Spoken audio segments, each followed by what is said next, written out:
ജമ്മു കാശ്മീരിലെ പൂഞ്ചിൽ സുരക്ഷാ സേനയുടെ തിരച്ചിൽ. നിയന്ത്രണ രേഖയ്ക്കടുത്ത് ഡ്രോൺ കണ്ടതിനെ തുടർന്നാണ് തിരച്ചിൽ.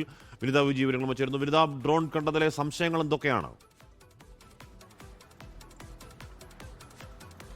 ഹാഷ്മി, ഇപ്പോഴും പൂഞ്ച് മേഖലയിൽ പരിശോധനകൾ തുടരുന്നുവെന്നാണ് നമുക്ക് അറിയാൻ കഴിയുന്നത്. ജമ്മു കാശ്മീരിലെ പൂഞ്ചിലെ ചഖാത മേഖലയിലാണ് ഈ നിയന്ത്രണ രേഖയ്ക്ക് സമീപമായ ഒരു ഡ്രോൺ കണ്ടെത്തിയതായിട്ടുള്ള വിവരങ്ങളാണ് ലഭ്യമായിരിക്കുന്നത്. ഇത് ഉപയോഗിച്ചതിന് ശേഷം ഉപേക്ഷിച്ച നിലയിലാണെന്ന തരത്തിലുള്ള ചില റിപ്പോർട്ടുകൾ കൂടിയൊക്കെ ലഭ്യമാവുന്നുണ്ട്. ഈ അതിർത്തി പ്രദേശത്ത് പതിവ് നിരീക്ഷണത്തിനും പരിശോധനകൾക്കും ഇടയാണ് ഇത്തരത്തിലേക്കുള്ള ഒരു ഡ്രോൺ കണ്ടെത്തിയതായിട്ടുള്ള വിവരങ്ങൾ ലഭ്യമായിരിക്കുന്നത്.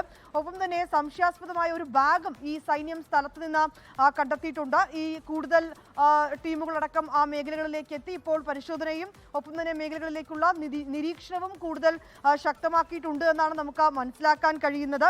ഒപ്പം തന്നെ ഈ സ്പെഷ്യൽ സ്ക്വാഡ് ഉൾപ്പെടെ ഇപ്പോൾ മേഖലയിലെത്തി അവിടെ പരിശോധനകൾ പുരോഗമിക്കുകയാണ്. ഏതെങ്കിലും തരത്തിൽ ഉപയോഗിച്ചതിന് ശേഷം ഉപേക്ഷിച്ചതാവാനുള്ളൊരു സാധ്യത എന്ന തരത്തിലുള്ള ചില റിപ്പോർട്ടുകൾ കൂടിയാണ് ലഭ്യമാവുന്നത്. ഏതൊക്കെ ഘടകങ്ങളാണ് ഇതിൽ ഉപയോഗിച്ചിരിക്കുന്നത് ഉൾപ്പെടെയുള്ള കാര്യങ്ങൾ വളരെ വിശദമായി തന്നെ പരിശോധിച്ചു വരികയാണ്. ലോകത്തെവിടെയായാലും ഏത് സമയത്തും 24 വാർത്തകളും ഓഗ്മെന്റഡ് റിയാലിറ്റി പാക്കേജുകളും എക്സ്പ്ലെയിനറുകളും വിശദമായി കാണാൻ ഞങ്ങളുടെ യൂട്യൂബ് ചാനൽ നിങ്ങൾക്ക് സബ്സ്ക്രൈബ് ചെയ്യാം.